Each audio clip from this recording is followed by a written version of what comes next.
falar com vocês hoje do famoso padrão de beleza asiático, onde tirar as clavículas virou uma coisa na moda, que se você tem as suas clavículas aparentes, você é feia, sabia disso? O arco do cupido da nossa boca também, que eu não sei muito bem o que é, virou uma coisa proibida. Se tá aí é porque Deus teve um propósito de colocar, e você vai lá e tira.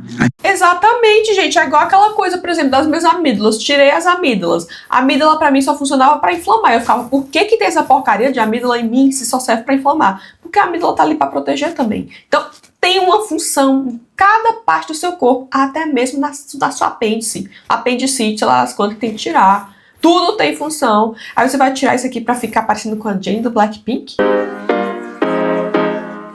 E tem também o Botox para você não ficar suado. Então você vai ver os shows daquelas meninas do K-pop, alguma coisa do tipo, e elas estão lá suando no rosto inteiro, em qualquer outro lugar, porque no corpo, nas axilas, enfim, você não pode suar. Hoje vamos reagir a vídeo sobre esse tema e entender a problemática por trás de tudo isso que envolve os padrões de beleza asiáticos e como eles vieram parar no Brasil, ou enfim, no restante do mundo, como é que isso funciona nas nossas cabeças. Como que essas meninas passam por tanta pressão estética, como isso é criado, como as meninas brasileiras que vão morar lá vivem, enfim. Hoje a gente vai falar sobre tudo isso. Primeiro era a coisa do skincare coreano, que você tinha que ter aquela pele perfeita, que, pasmem, é genética, assim como o olhinho puxado delas, que você vai lá e faz cirurgia. Não faça isso, entendeu? É uma pele perfeita de genética, não é aquele tanto de produtos misteriosos, não sei das quantas que você vai passar e você vai ter a pele das asiáticas. Não, elas naturalmente já não têm os poros aparentes como a gente. Mas enfim, vamos ver os vídeos e falar mais sobre isso. Já peço logo pra vocês o like, se inscrever aqui no canal se você é novo, muito bem-vindo. Se você me assiste já, o meu muito obrigada. Você pode mandar recomendações de vídeo também lá no meu Instagram, que é Juleivos. Eu trago muitas recomendações de vocês pra cá. Vamos falar mais sobre esse tema? Vamos lá primeiro ver os procedimentos estéticos mais bizarros que tem. Vamos lá. Vou contar pra vocês quais são os top 5 procedimentos estéticos mais bizarros que as chinesas fazem para atingir o padrão de beleza lá na China. Primeiro, o mais comum das celebridades chinesas, também conhecida como Mei Baijian, são injeções que deixam a sua pele mais clara, e nessas injeções basicamente tem substâncias que metabolizam ou bloqueiam as células melanócitos que produzem pigmento mais escuro para a pele. É saudável? Não, mas com certeza vai deixar a pele delas muito mais clara. Segundo, é para quem tem uma pálpebra só, quer deixar o olho um pouquinho maior, elas fazem literalmente um corte aqui. Então, esse tipo de cirurgia aqui eu vi que é bem comum lá, tá? Da pálpebra, porque essa pálpebra aqui que a gente tem aparente da genética dos asiáticos não tem aparente, então eles vão lá e fazem cirurgia pra aparecer. O que na minha cabeça não deveria ser uma coisa estética, pressão estética deles, porque se você nasce de um jeito, com aquele olho, que todo mundo tem aquele olho, por que você... Enfim, não sei, vamos lá. Faz uma diferença enorme. O terceiro, também conhecido como Shoulianjiang, são injeções que deixam o rosto mais afinado, mais pontudo e com o famoso V-line, que é o rosto em formato de V. Quarto, também é para emagrecimento, só que para a parte do ombro. Sim, um ombro, elas querem um ombro reto, 90 graus. Isso muito influenciado também pela Jennie, que tem um ombro super magro, super reto e bem padrão.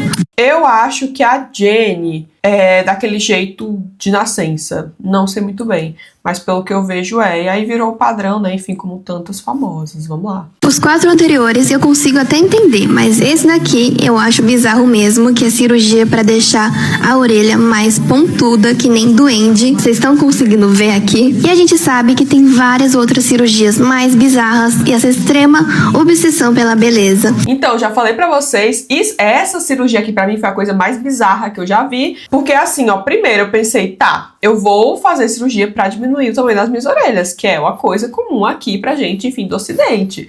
Aí, como vocês já sabem, deixa eu mostrar aqui pra vocês, eu fiz otoplastia, ó, vocês estão vendo a minha orelha, minha orelha era igual a cirurgia que elas fazem, eu não posso puxar muito, porque ela tá completamente grudada, mas o que elas fazem pra ter a cirurgia daquele jeito é o que eu fiz pra tirar. Ai, se eu soubesse que era o padrão de beleza, porque assim, essa cirurgia eu fiz em 2021 e eu fiquei anos e anos e anos da minha vida juntando dinheiro pra essa cirurgia, que na minha cabeça resolveu praticamente qualquer problema que eu tinha de autoestima, mudou a minha vida completamente. Vocês sabem que eu sempre falo aqui sobre procedimento estético, cirurgia, enfim, mas essa cirurgia em específico que eu fiz mudou a minha vida. Gente do céu, minha unha, perdão. Vou mostrar aqui pra vocês logo, estão vendo? Nem tudo são flores. Vamos lá. Olhem só, ela vai falar talvez sobre a experiência de vida dela ali, né? Vamos ver. As japonesas me chamam de gorda? Não precisa mais me defender, pessoal, porque eu vou falar a verdade, mano. Eu procuro também, véi. todo mês no Japão tem uma revista que ela coloca todos os procedimentos estéticos, as maquiagens, tudo que tá rolando assim de novo aqui no Japão pra beleza. E aí tem uma menina que ela sempre compra e ela leva no trabalho e as meninas ficam olhando junto, né? E eu sou meio curiosa também, às vezes eu só fico aqui dando uma olhadela, né? E elas falando isso, falando aquilo, aí daqui a pouco uma menina viu que eu tava meio que olhando, mas eu tava por fora da conversa, e ela perguntou, você quer ver também? Aí eu falei, quero, né? Beleza, olha, já comecei. Mano, eu procuro também, velho. Eu sabia que eu tava entrando no Covil, mano. Eu sabia, mas... E tô olhando aqui, falei, nossa, tanto que eu vi uns bagulho de pele, assim, que ajuda, sabe? Muito colágeno. O nome do bagulho chama Ultra Cool. Alguma coisa, Ultra Cool, sei lá. Em japonês fica Ultra Cool, né?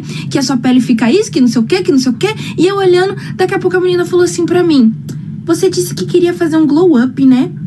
Aí eu falei, pronto, começou, velho. Aí eu falei, eu tô tentando mudar algumas coisas na minha aparência, né, e tudo mais. Aí ela falou assim, olha, eu só não falo pra você, essa é a mesma menina que falou os bagulho na frente do Jun, que eu lembro que eu contei pra vocês. Ela falou, só não falo porque senão você depois fica chorando pros outros. Ela falou meio que isso, assim, um pouquinho diferente de japonês, mas foi isso. Aí quando ela falou que eu fico chorando, eu falei assim, o quê? Eu falei, por que? Você tá falando que eu sou dodói, que eu não aguento escutar? Eu falei, pode falar, o que você acha então? Eu falei, o que você acha que eu tenho que fazer então pra minha aparência melhorar? Pode falar. Aí quando ela abriu... Isso pra mim, o que já é extremamente bizarro, porque essa menina é muito linda. Tipo assim, olhem só, a pele dela, o cabelo dela, o olho dela, se você linda, perfeita. Eu fico pensando se eu fosse pra um lugar desse, realmente... Gente, eu não sei como é que essas mulheres conseguem viver o tempo todo, porque assim, nós já sofremos um padrão estético absurdo, né? Todas nós, mulheres, enfim, tá aqui meu livro atrás, O Mito da Beleza, que fala muito sobre isso. Eu, Júlia, sempre tô pensando no que eu vou fazer no meu rosto, na minha pele, no cabelo, não sei o que, não sei o que. Tudo eu acho defeito, né? Por mais que eu fale aqui pra vocês sobre isso, eu leio muito sobre isso, mas eu sei muito bem o quanto isso mexe com a minha cabeça. Com de todas nós. Agora você imagine para um lugar desse em que as mulheres literalmente têm uma revista todos os meses, toda semana, não sei, que fala quais procedimentos estéticos estão na moda que você deve fazer. Não consigo pensar o que é viver num mundo assim. Bom, não, e nem vem falar que eu tenho que perder peso, que essa daí, filho, já tá passada já sei já. Ai, porque tem que perder 60 mil quilos pra poder... Já sei, fala outra coisa. Mano, sabe qual foi a primeira coisa que ela falou que eu tinha que fazer? Ela disse que eu precisava fazer urgentemente uma ortognática. Mano, na hora que ela falou isso, eu fiquei olhando assim, eu falei, mano, eu nunca tinha pensado nisso na minha vida. Eu acho que cirurgia ortognática, gente, é a do queixo, né? Pra caso, tipo, se você não tem o queixo aparente, você vai lá e faz, que, tipo, fica... Mas, realmente, quando você tem algum problema de saúde, imagino eu, não sei muito bem. E eu falei, ortognática, por quê? Ela falou assim, porque o seu queixo é muito pra dentro. Aí eu, sério? Ela falou assim, não, mas tá muito comum agora, tem várias pessoas que não sabiam que precisavam de ortognática, tá todo mundo fazendo. Aí eu falei, mano, eu não sou, tipo, como é que eu vou explicar pra vocês que eu não sou nenhum especialista, né? Eu falei, será que eu tô precisando de uma ortognática? Mano, eu sei que eu cheguei em casa, eu fiquei uns 40 minutos na frente do espelho, me olhando, fazendo assim, levantando meu queixo, e vira assim, Então, gente, eu quero dar um parêntese aqui e falar um pouquinho, uns parênteses aqui e falar um pouquinho sobre isso, porque é o seguinte, já contei pra vocês da primeira vez que eu fui na clínica de estética colocar preenchimento, tal, enfim, eu já contei aqui em alguns vídeos, eu cheguei lá falando assim, olha só, eu quero colocar preenchimento no meu queixo. E aí a moça, né, enfim, eu queria colocar preenchimento, botox, tal, e todas as coisas que eu não pensei em fazer, tipo assim, eu não vejo problema. Eu não vejo problema algum no meu nariz, por exemplo, é algo que você pode falar o que você quiser, ou enfim, qualquer pessoa pode falar o que ela quiser, eu não vejo problema. E aí nessa clínica, quando eu fui, o tempo todo a médica, enfim, a pessoa lá ficava falando, não, mas você precisa botar um botox aqui, que você precisa fazer isso aqui, que você precisa fazer isso aqui. Então você vai com uma insegurança que você já tem, ou talvez não seja insegurança, talvez você realmente queira melhorar o seu rosto, ou enfim, sua aparência, algo que te incomoda, como eram as minhas orelhas no caso, e aí você vai nesse ambiente e todos os defeitos possíveis são colocados em você. Por exemplo, ela contou aqui que a moça falou que ela tinha que fazer uma cirurgia ortognática. Era algo que ela nunca tinha visto problema. Ela estava feliz com o queixo dela, nunca tinha visto problema nenhum. Até a pessoa citar isso e ela começou a se olhar no espelho e falar assim, poxa vida, o que é que tem de errado com o meu queixo? Será que eu realmente preciso de uma cirurgia no queixo? E eu digo isso pra vocês porque recentemente eu fui na dermatologista, de novo eu achei uma dermatologista aqui em Madrid, muito boa, ela é brasileira, e eu achei impressionante como ela, vivendo aqui, acho que ela mora aqui há uns 15, 20 anos, não sei. Eu já falei pra vocês que o padrão de beleza aqui é muito diferente. Então eu cheguei lá com ideia, eu queria fazer 1 milhão de coisas no meu rosto. Eu falei assim, ai meu queixo, ai não sei o que, ai não sei o que. E ela falou assim, Júlia, não, simplesmente não. Pra vocês terem noção, eu queria botar botox e ela não deixou botar botox. Porque ela falou, não tem necessidade nenhuma de você botar botox pelos próximos 10 anos. A não ser que você esteja esbanjando dinheiro, que não é meu caso, você não vai colocar botox. Qual a necessidade de botar um botox? Então você ir numa médica boa que vai te falar, por exemplo, eu quero, na verdade, melhorar a minha pele, o aspecto da minha pele. Então ela vai lá me ajudar com o processo da minha pele, em como não ficar com a pele caída, em como não ficar com um monte de marca de acne, que eu não gosto, não me sinto feliz, e foi assim a minha vida inteira. Contei pra vocês aqui direto sobre acne. E aí, todas as outras coisas, ela não minou a minha autoestima, muito pelo contrário, ela ficava o tempo todo falando de como eu não precisava fazer isso, de como eu tava muito bem, e fazer só o que realmente era algo que eu me importo muito, que é as manchas da acne. Então vocês têm que ter muito cuidado ao procurar esses tipos de profissionais e não deixar as pessoas ao seu redor, enfim, geralmente mãe, pai, tio, prima, amigo, fala esse tipo de coisa, então devolva o constrangimento pra pessoa. Eu já falei pra vocês algumas vezes disso, eu tô lendo agora no meu clube do livro com as meninas, A Coragem de Ser Imperfeito. E fala muito sobre isso também, de você não deixar as coisas ruins chegarem até você. Porque alguém te fala uma coisa horrível, você vai lá e deixa, e você acha que tá tudo bem, você chega em casa e vai ficar chorando, vai ficar se olhando no espelho. Devolve o constrangimento, gente. Começa aos poucos, que é tão gostoso devolver o constrangimento. Prometo pra vocês. Vamos lá. Aqui ele vai falar da nossa amada cirurgia de clavícula que eu vi, só que eu falei, eu não tô vivendo no mesmo mundo. Não tô, vamos lá. No de hoje, eu vou morrer e eu não vi de tudo. Olha a nova moda que está viralizando entre as mulheres, gente. Simplesmente retirar a clavícula. Olha que... Eu achava que isso aqui era uma brincadeira de mau gosto, que pouquíssimas pessoas estavam fazendo. Pesquisem no TikTok, dá uma pesquisada no Instagram, no Google, vocês vão ver a quantidade de mulher que tá com um corte gigante aqui na clavícula porque elas tiraram. A única pessoa que eu conheço que mexeu na clavícula foi o meu irmão, porque um dia a gente tava brincando, caiu no chão, a clavícula dele quebrou, teve que arrumar.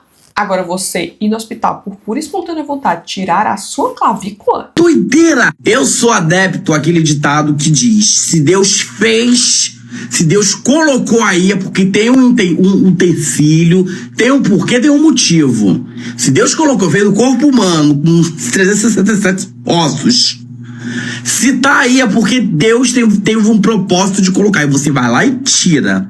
Exatamente, gente. É igual aquela coisa, por exemplo, das minhas amígdalas. Tirei as amígdalas. A amígdala pra mim só funcionava pra inflamar. Eu ficava, por que tem essa porcaria de amígdala em mim se só serve pra inflamar? Porque a amígdala tá ali pra proteger também. Então, tem uma função em cada parte do seu corpo, até mesmo da sua apêndice. Apendicite, sei lá, as quantas que tem que tirar. Tudo tem função. Aí você vai tirar isso aqui pra ficar parecendo com a Jane do Blackpink? Ficou sem. Pra tirar essa sabonete. Mas foi e tirou.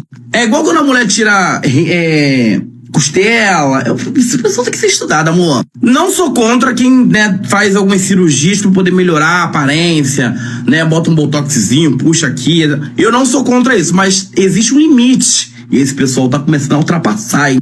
Enfim, gente, o que vocês acharam aí dessa doideira, hein? Eu achei isso aqui uma maluquice extrema, tremenda, porque não existe isso. Eu fui pesquisar no TikTok, eu fiquei extremamente doente vendo isso, gente. É as cicatrizes gigantescas aqui. O problema não é nem a cicatriz, é o que você está fazendo, deitar na cama de cirurgia pra tirar a sua clavícula sem nenhuma necessidade, só porque tu viu no TikTok? Meu Deus, vamos arrumar problema real, sabe? Vamos lá. Ó, aqui ela vai falar sobre os padrões de beleza tóxicos da Coreia. Geralmente são citados Coreia e China. Japão também, sempre tá aí no meio. Eu fico pensando como é que essas mulheres vivem.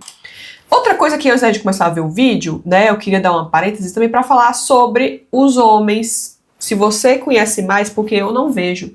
Os homens sofrem a mesma pressão estética dessas mulheres. Porque o que mais tem, já falei pra vocês em vários vídeos, são brasileiras casando com esses coreanos, ou enfim, japoneses, sei lá das quantas, e os caras são tipo mais feios que não sei nem o que. Então é tipo assim, ó, tudo bem, pode ser muito lindo pra pessoa, mas eu estou falando aqui pra um geral, que é o que a gente vê em todo canto aí. Então eu não acho que esses homens sofram a pressão estética que essas mulheres sofrem. Porque você tem o direito de ser quem você é, que seja feio, os homens.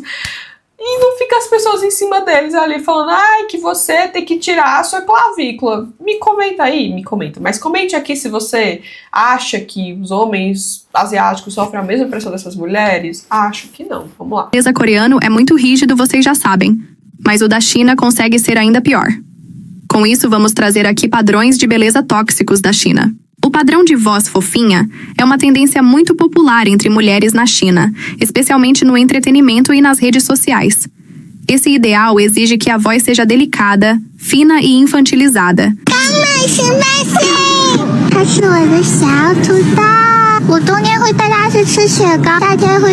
Transmitindo uma imagem de inocência e doçura. O quão problemático isso é você ter seus 30 anos de idade e querer parecer uma menina, uma criança? Pra quê? Esse tipo de voz é frequentemente chamado de sajiao, um termo chinês que descreve um comportamento afetuoso e manhoso, usado para parecer mais atraente e adorável. O padrão asas de anjo se refere a uma estrutura óssea saliente na região das escápulas, omoplatas, criando a aparência de asas quando a pessoa levanta ou move os braços. Esse traço é considerado delicado e feminino, sendo frequentemente associado a bailarinas e modelos. A busca por isso pode levar a dietas excessivamente restritivas que causam problemas à saúde. O padrão das pernas de bambu, gente, vamos lá. É um dos muitos ideais de beleza na China que promovem a extrema magreza. Esse termo se refere a pernas longas, finas e retas, sem curvas aparentes, semelhantes ao formato dos caules de bambu. Então, isso daqui se tratando, por exemplo, de estrutura óssea, sua estrutura, enfim. Eu sempre quis ter essas pernas muito longas e muito magras. Eu não sou uma pessoa muito alta, mas também não me acho muito baixo, tenho 1,64 m. E aí, eu sempre quis ter essas pernas. E eu fazia várias dietas. Já falei pra vocês que eu vou contar um dia aqui a minha história sobre TA, sobre tudo, enfim. Um dia eu venho aqui contar pra vocês, eu tô preparando o roteiro de um vídeo sobre magreza extrema há muito tempo, não consigo terminar, porque, enfim, eu tenho que falar sobre muitas coisas, e ver isso aqui pra mim é uma dor que eu já passei por muito tempo. Eu imagino como essas meninas sofrem disso, porque você tem uma estrutura óssea forrada do seu corpo, você nunca vai ter esse tipo de perna aqui, nunca. Não é da minha genética, eu posso fazer de tanto de dieta que eu quiser, eu posso usar todos os saltos do mundo, que eu só andava de salto, eu não vou ter essas pernas. E se você não tem a genética dessas meninas, você também não vai. Então você só vai sofrer a sua vida inteira. Sofrer. Só isso. Pescoço de cisne é um dos padrões de beleza mais valorizados na China, especialmente para as mulheres. Esse ideal exige um pescoço longo, fino e elegante, semelhante ao de um cisne, sendo associado à delicadeza, sofisticação e feminilidade. O ombro 90 graus. Esse padrão exige que os ombros sejam retos e formem um ângulo de 90 graus em relação ao pescoço, criando uma aparência esguia e sofisticada. Esse tipo de ombro é associado à elegância e ao porte de modelos, sendo amplamente promovido na moda e nas redes sociais. O padrão da mão rosadinha é mais um dos muitos ideais de beleza valorizados na China, focado na aparência delicada e suave das mãos femininas. Esse padrão exige que as mãos sejam pequenas, finas, de pele clara e com um tom naturalmente rosado. Naturalmente não tá sendo, porque você tá botando lip tint na sua mão. Meu Deus do céu. Gente, isso daqui é a falta do que fazer. Não existe isso, eu ficar preocupada com a cor da minha mão e ficar passando lip tint. Não. É por isso. Agora eu entendi por que elas fazem aqueles skincare de mão absurdo. Agora eu entendi. Realmente. Características associadas à feminilidade e à juventude. O padrão da orelha pontuda refere-se a orelhas naturalmente pontiagudas ou levemente elevadas na parte superior, o que algumas pessoas acreditam. Eu não tô acreditando não nisso, sinceramente. Isso aqui pra mim é surreal, surreal. Tudo que passou aqui é uma coisa pior que a outra. Comentem mais maluquices que vocês sabem que tem na Ásia. E pelo amor de Deus, meninas, tá ali ó, o livro. Ó. O mito da beleza. Vou passar para as asiáticas lerem. Vamos lá. Padrão de beleza do Japão, vamos ver. De beleza normalizados aqui no Japão que acabaram com a minha saúde mental depois que me mudei pra cá. Gente, sério, eu inventei na minha cabeça uma teoria de que no Japão não existe uma pessoa sequer, homem ou mulher, que não tem algum TA. Porque é impossível. Porque você tem que ser magro aqui, eles são muito... Sério, tipo, as pessoas reclamam do tamanho dos assentos de metrô, por exemplo, no Brasil, e avião e blá blá blá. Cara, se vocês vissem o do Japão, vocês ficariam bem chocados. É tão pequeno que não cabe nem no ombro de um ser humano. Tipo, todo mundo fica meio encolhidinho assim. no metrô, de tão pequeno que é. Muito comum, tipo, portas, lugares que você vai entrar, eles serem também muito pequenos. Não só pequenos, mas também baixinhos. Porque antigamente os japoneses, eles eram um pouco meio que hobbits. Então eles eram bem baixinhos e bem pequenininhos, miudinhos, sabe? O que tá mudando hoje em dia, as novas gerações, você vê muita gente que é muito alta aqui, que é mais corpuda e tal. Não só gente gorda, mas gente alta também sofre aqui. Se você tem mais de 1,60 aqui, bem possível que você consiga encostar no teto só de levantar a sua mão. Ok, sobre magreza. Se você for em qualquer mercado daqui, vai ter uma seção gigantesca com produtos para dieta. Pra vocês terem ideia, se você veste 38 aqui, eles já te acham acima do peso. Por isso, qualquer mercado tem uma seção enorme de coisas pra emagrecer, tipo, sei lá, shake que substitui comida. Remédios que dão taquicardia e são proibidos em muitos países, mas aqui vende sem prescrição. Prescrição. E várias outras coisas do gênero. Então aqui é muito incentivado que as pessoas façam dieta. Então quando dizem, os japoneses são magros porque eles são saudáveis. Não, eles não são saudáveis. Então eu falava muito isso, eu falava como é que os japoneses conseguem ser, asiáticos no geral, enfim, japoneses especificamente, como é que eles conseguem ser tão magros se a comida é tipo assim, na base de arroz, enfim, se for o peixe tudo bem, mas o arroz, mas é porque eles não comem, realmente eu fui descobrindo isso com o tempo, porque se eles comessem as comidas que tem que comer, seriam pessoas normais, mas não são, é realmente a base de dieta o tempo todo, você viver nessa loucura. Genética 2TA. De fato, os japoneses, a maioria, eu tô falando de japoneses nativos, tá? Não brasileiros descendentes de japoneses, porque, enfim, a genética não é pra todo mundo e é bem diferente também quando a gente é mestiço. Mas a maioria dos japoneses nativos, eles realmente não absorvem direito insulina e o corpo deles não transforma açúcar em gordura, o que faz com que eles não engordem tanto. Não que eles não engordem, mas é mais difícil de ter obesidade. Em contrapartida, é muito mais fácil de ter diabetes. Então aqui, muitas pessoas são diabéticas. Que lindo, eles são tão saudáveis, por isso eles são magros. Não, meu anjo, é por genética. Então, eu falar aqui muito sobre a genética do olho, genética da pele, genética disso, daquilo. Você fica toda hora tentando fazer parte de uma coisa que não é da sua genética. Você nunca vai ser daquele jeito. Então, por que fica sofrendo tanto? Olhem só, esse vídeo aqui, essa moça fala assim, ó, o padrão de beleza do Japão. Ela diz que escuta todos os dias que ela deveria entrar na dieta, que ela é muito gorda. Olha só. Pra eles, ela é gorda. E ela fica escutando isso o tempo todo. Com isso, gente, eu queria deixar aqui essa reflexão pra vocês, mais uma vez indicar o meu livro amado, O Mito da Beleza, pra gente entender mais como é que funciona, o que foi colocado nas nossas cabeças, como é que é nesses países asiáticos, de onde as mulheres sofrem tanto e vivem pensando o tempo todo em estética, em dieta. Como deve ser a cabeça dessas pessoas? Eu vou procurar mais livros, enfim, a respeito pra indicar pra vocês e colocar lá no meu site, onde eu tenho os livros que eu indico, sobre esse assunto de onde é que veio tudo isso, porque, enfim, Japão, Coreia, esses lugares, desde que o mundo é mundo, as pessoas passam por isso, as mulheres principalmente. Comenta aqui se vocês sabem mais algo de padrão de beleza, do que elas passam, e de coisas que vocês também já podem ter passado, compartilhem com a gente e vamos refletir muito, que isso aqui não é normal, mais uma vez, tá, gente? Espero que vocês tenham gostado do tema. Um beijo.